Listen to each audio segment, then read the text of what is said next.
E aí, pessoal, estamos aqui de volta, tá? Vamos continuar.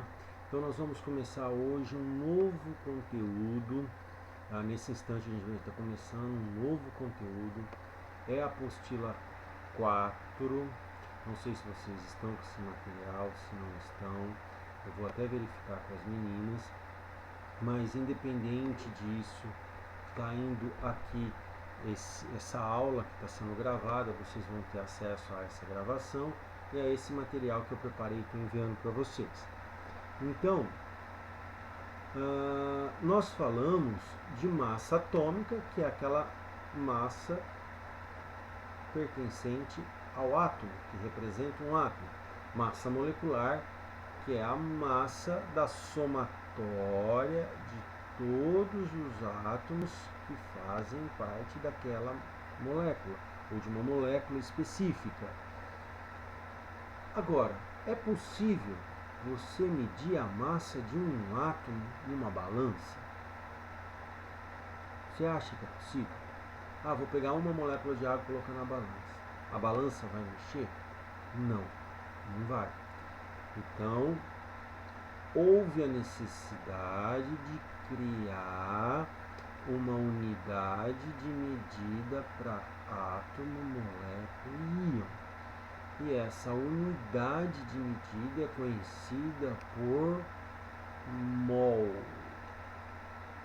Certo? Vamos lá. O que é o mol? Mol é nada mais, nada menos que a medida da quantidade de matéria. Tá? Nós vamos estar medindo a matéria por aí, usando o mol. Quem que criou esse termo? Foi Oswald. Em 1900, mol significa pilha, monte, amontoado. Então eu vou pegar um amontoado de água, um monte de água, uma pilha de água, para daí eu conseguir medir a massa da água. Tá?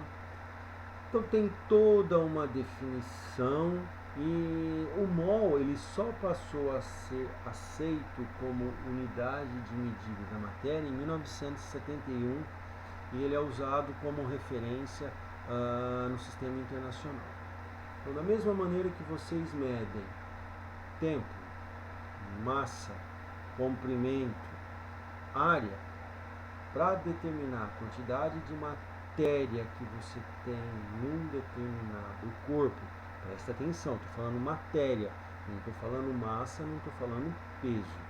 Então, para você determinar a quantidade de matéria, de material que você tem num determinado corpo, você vai usar como referência o mol.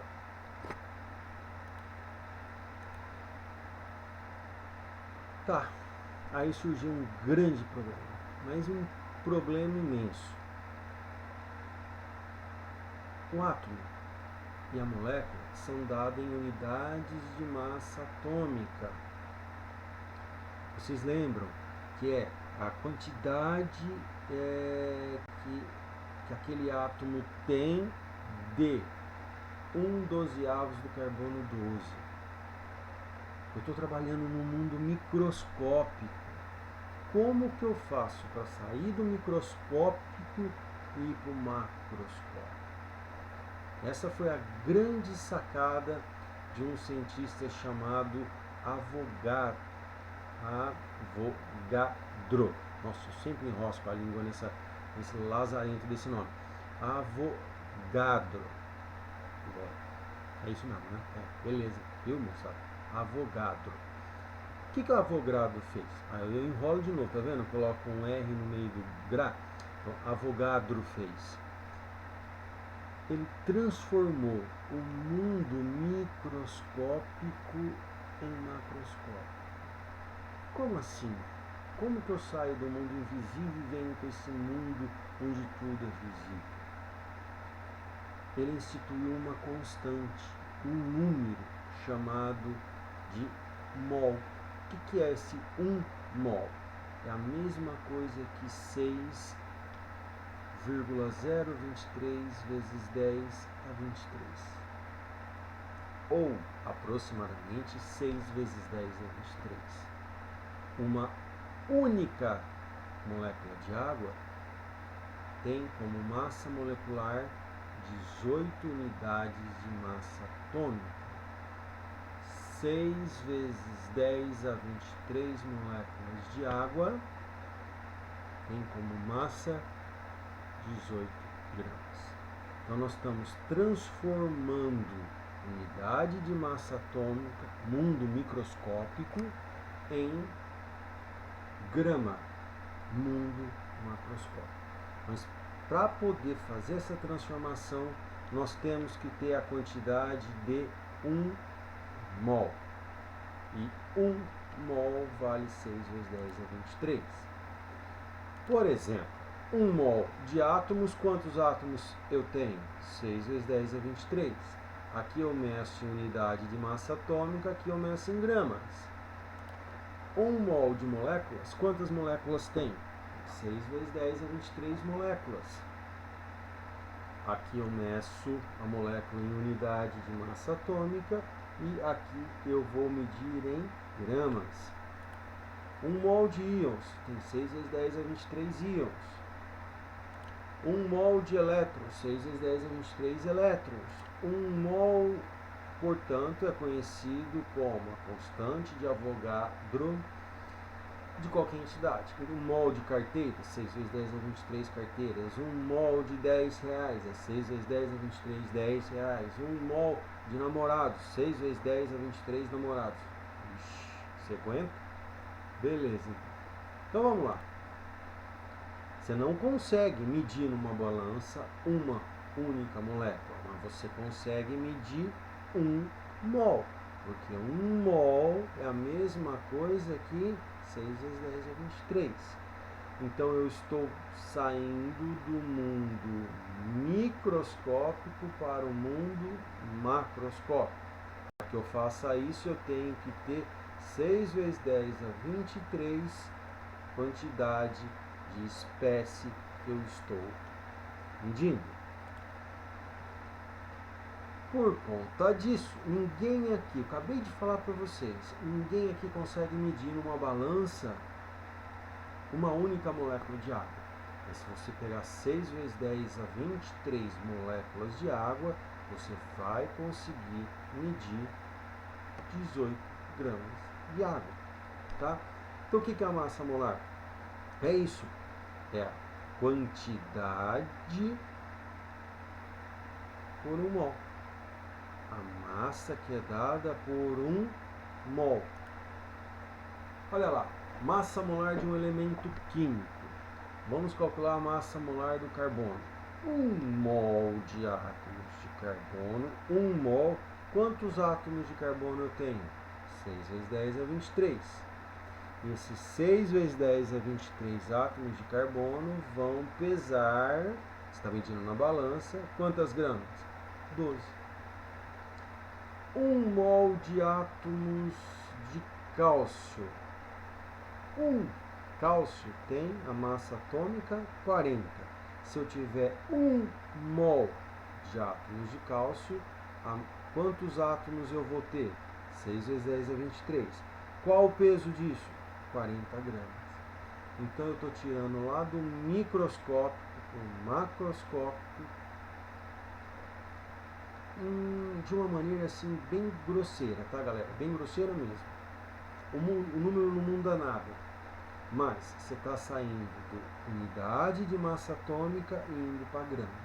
Como que você consegue fazendo isso?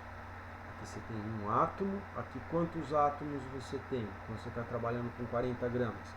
Ali dentro você vai ter 6 vezes 10 a 23 átomos de carbono. O mesmo raciocínio vai ser feito para quem? Para uma molécula. O gás carbônico. Uma molécula de gás carbônico, ela contém 6 vezes 10 a 23 moléculas de gás carbônico. Isso me dá uma massa de 44 gramas de gás carbônico.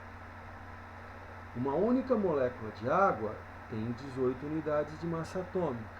6 vezes 10 a 23 moléculas de água, ou 1 mol, de moléculas de água pesam 18 gramas.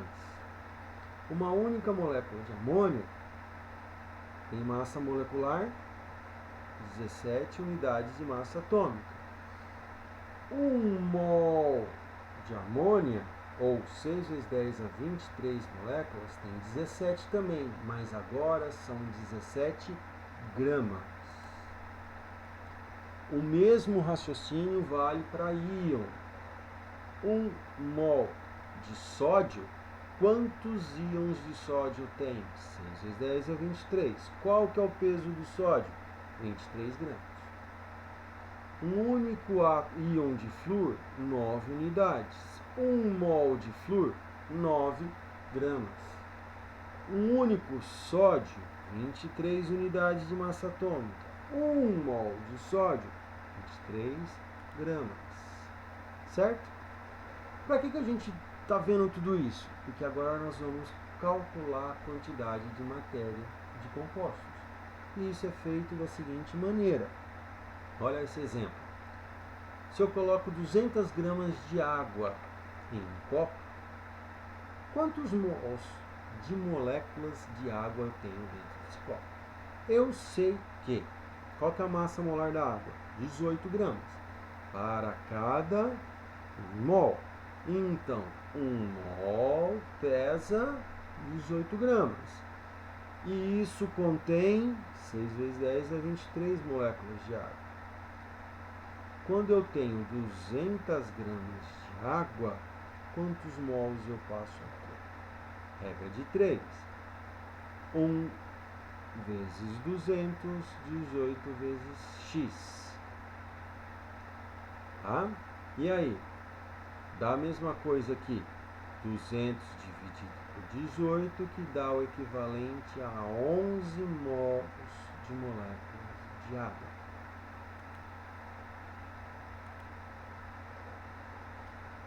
Maravilha. Bom, galera, termina por aqui essa aula e a gente vai estar fazendo exercícios a partir de agora, tá? Um grande abraço e já já eu tô de volta.